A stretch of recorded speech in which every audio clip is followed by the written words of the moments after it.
Telangana CM Revanth Reddy Rangareddy జిల్లా అబ్దుల్లాపూర్ మేట్లో కల్లుగీత కార్మికుల భద్రత కోసం బీసీ వెల్ఫేర్ ఆధ్వర్యంలో కాటమయ రక్షణ కవచాలను పంపిణీ చేస్తున్నారు.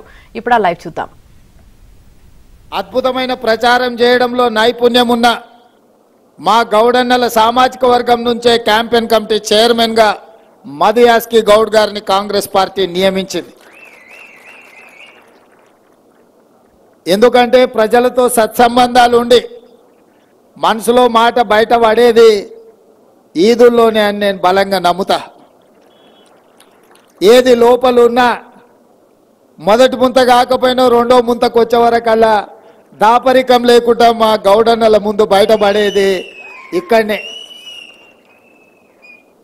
వాళ్ళు కూడా ఏదన్నా చెబితే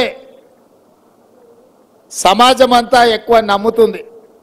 అందుకే కాంగ్రెస్ పార్టీ అధికారంలోకి వస్తేనే కుల వృత్తులకు చేతి వృత్తులకు గౌరవం దక్కుతుంది, బలహీన వర్గాల గౌరవం పెరుగుతుంది అని చెప్పి గౌడన్నలు కాంగ్రెస్ పార్టీకి అనుకూలంగా ప్రచారం కల్పించడంతో ఈనాడు ఈ ప్రభుత్వం ఏర్పడ్డది. గౌడన్నలు పౌరుషానికి పోరాటానికి మారు పేరు. సర్దారు సర్వాయి పాపన్న నుంచి మొదలు పెడితే ఈ ప్రాంతంలో ధర్మభిక్షం పేరు తెలియని వాళ్ళు లేరు.